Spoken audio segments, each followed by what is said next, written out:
on this episode, I'm with Vera Stewart, who is a celebrity. She is an insane cook. She's a Southern lady who loves the Georgia Bulldogs. And we're going to be talking about what it takes to be an entrepreneur and grow a business, and something that most salespeople are totally interested in, what it's like to just not take no as an answer, and how that helps you in your career.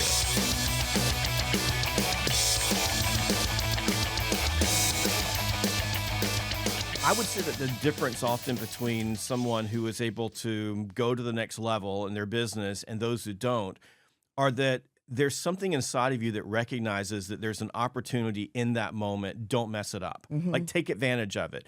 If you got to go a little bit harder, go a little bit further. If the governor says, hey, can you show up and do the luncheon? You don't go, look, I'm really busy today. You go because you recognize there's something there. And when I look back at like the early part of building salesgravy in this business, there were so many moments like that where if I'd gone the different direction, we wouldn't have had that opportunity.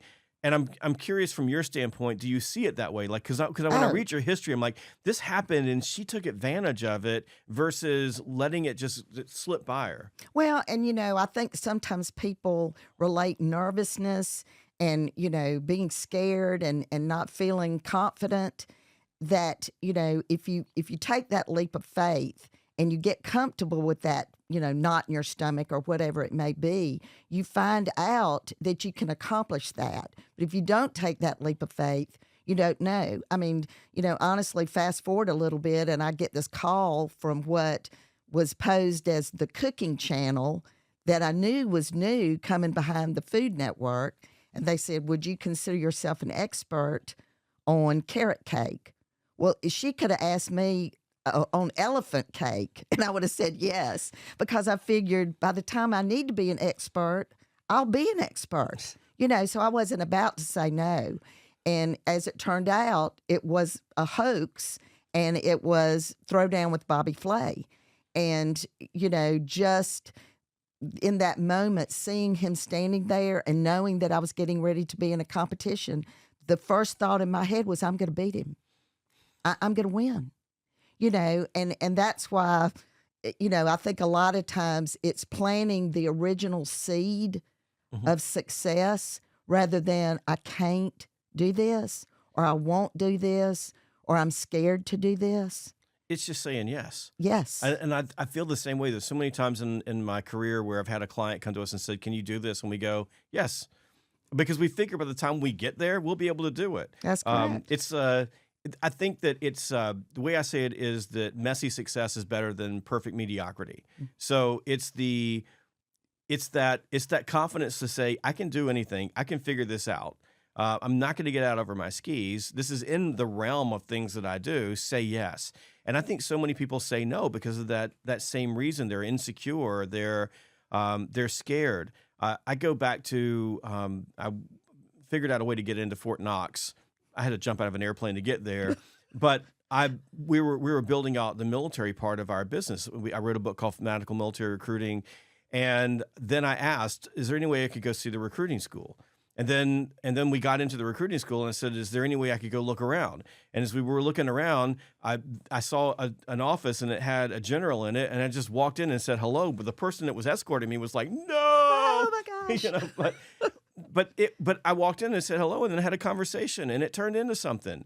But if I'd have been afraid, they might reject me, or I might not be able to get in. I wasn't doing anything bad or ugly. I had a smile on my face. I was just moving forward. I think it's that, and I think a lot of sales professionals miss opportunities inside of their accounts to ask for more, to get a referral, or to see an opportunity to expand because they're afraid. Oh gosh, you're speaking my language so much right now, because we're developing some new clients this year for the Masters. And, in that process of working with my team, well, they didn't mention that they wanted anything like that. I was going, what do you mean they didn't mention it? We're supposed to mention it. They didn't know that they didn't want it. They didn't know that, and it's like, well, I don't think they're going to want to do that. These sorts of things. And, we have to rent a commissary kitchen that week to provide enough space for everything, all the food, all the prep, everything that we have to do for that week. And this time we're getting a big refrigerated truck to sit in the yard because we're just out of room. And so yesterday, somebody said, well, the truck can't be delivered until Friday. And I said, well, why is that? Well, we don't actually lease the property until Friday. And I said, well, have we asked them if we could perhaps put that truck in the parking lot on Wednesday? Yeah. And I said, all they can do is say no. That's right. And so guess what they said? Sure. All they can do is say no. All they can do is say no. And let me tell you something. No is not a good word for me. I do not like that word. All right, we're going to come back to that because that's part of the story that I want to talk. That's one of the reasons I want you here. So Bobby Flay. So you get face to face, nose to nose with Bobby Flay. So just real quickly, what was the experience like? Oh my God! Well, first of all, he's really cute, and second of all, I had to take in that moment that I am on this show that is off the chart rated, instead of some new show called Top That Cake for the cooking channel. So I had to process that. And then I thought, I can immediately get business from this because I was a mail order company. I didn't have to wait for someone to come to my cafe in Augusta, Georgia. They could immediately get online and order that carrot cake. And so just the I'm going to win. And it was, I think, the personality part. Like you walking in and saying hello to that general, he probably loved that because anybody else would have been too scared to do it because that was against the rules or whatever. And so I just played in and I messed with him a little bit. When he said, I'm putting ginger in the batter. Well, I knew enough about ginger to know you're not going to taste anything else. As soon as he did that, I thought, I got this. I'm going to win. I'm going to beat him to death. And so I think I could see the vision on what it would mean to win. It takes me back to the third grade. If it was Red Rover at recess and I was the littlest kid in the class, I was going to break through. I was going to find the weakest link in that group of kids in front of me, and I was going to bust through that line. It's just part of my personality. So you win for the sake of winning? Yes. Yes. Okay.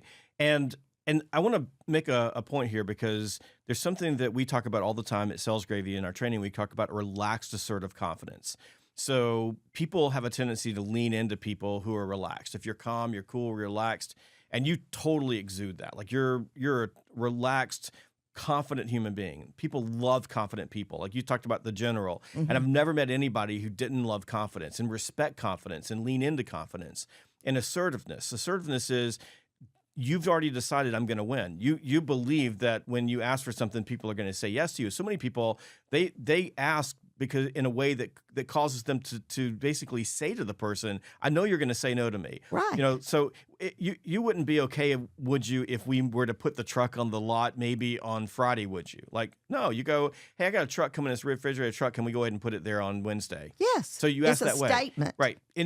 But it's assertiveness, and it's different than arrogance. Mm-hmm. Like if you just hanging around with you and watching you're the same person on TV as you are sitting right in front of me.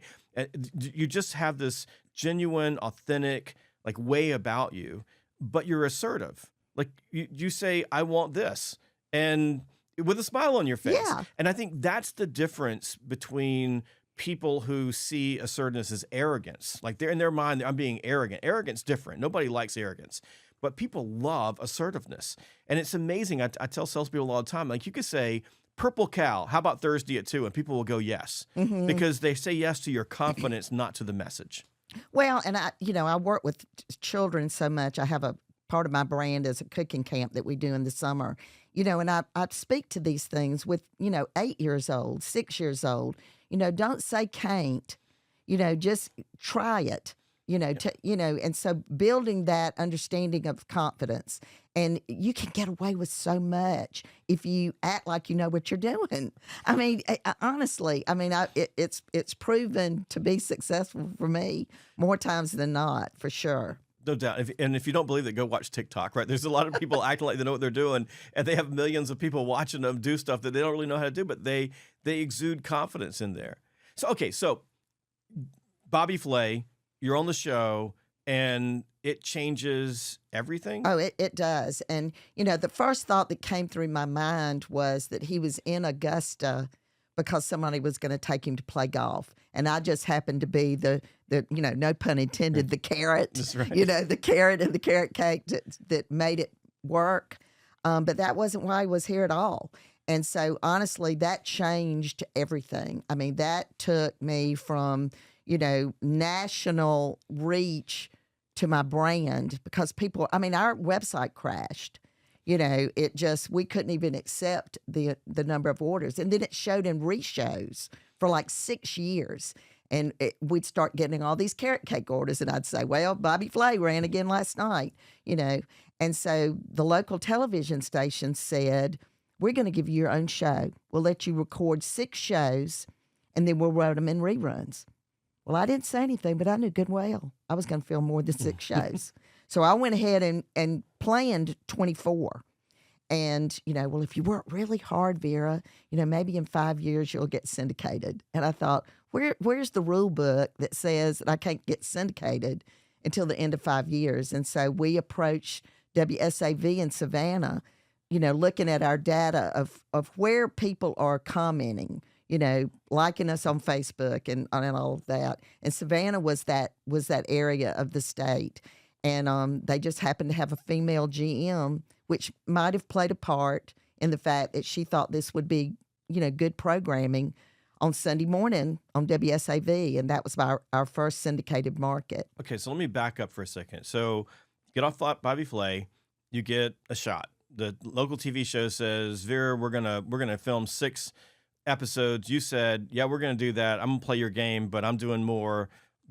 I want to do this. Like, and there had to have been something about being on with Bobby that caused you to say, this is cool. I want to do this. Well, and that, honestly, again, going back to my degree in home economics, one of the classes you had to take was food demonstration. And, I was never nervous doing it, whether it was cutting up a chicken or, grating cheese or whatever the assignment was that you had to get in front of a camera to do it. I wasn't nervous about it. We film without, I have no cue cards. I'm just kind of in the moment. They're saying, wrap it up. And I'm saying, we're going to finish this during the break. I kind of just played into it. And it's interesting to me that being from Thompson, that you were not aware of like my mail order days or my cafe on Washington Road, and that you learned about me from the show. And that is so interesting to me, because you met somebody that's not exactly who most of the people in our area knew originally. And I love that part. That's true. Okay. It's true. That's how I met you. But I fell in love with you when I heard your story. So you get this shot and you say, I'm not going to wait 5 years. And I love that, right? So you're saying, and this is what Rainmakers do, by the way. And just a real quick side story. At the beginning of the pandemic, back in 2020, I'm sitting in East Atlanta. I walk out of an audiobook studio. I just finished doing the audiobook for my book Inked. And my phone starts ringing off the hook. And it's executives, CEOs, people that I advise going, Jeb, what do we do now? Should we keep selling? Do we pull back? Like, what should we do? And I'm saying, no, you keep selling. You keep calling. You keep talking to people. They need you. Maybe you change your message just a little bit, but keep selling. The same group of people were calling me midsummer saying, Jeb, we've got a conundrum. We don't understand this. We have some of our salespeople who are hitting all-time records. They're selling more than they've ever sold ever before in their lives. They're crushing company records. And we've got another group of salespeople who are barely making it. We don't even know if they're going to be able to survive. What is going on?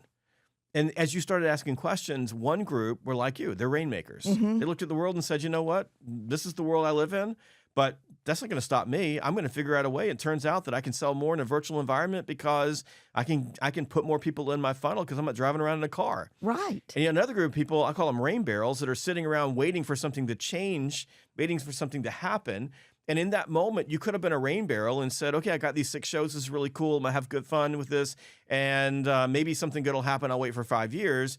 Or you could choose to be a rainmaker, which is what you did. And you said, I'm I can do this. Like I can make this happen. I've just got to go find the next station.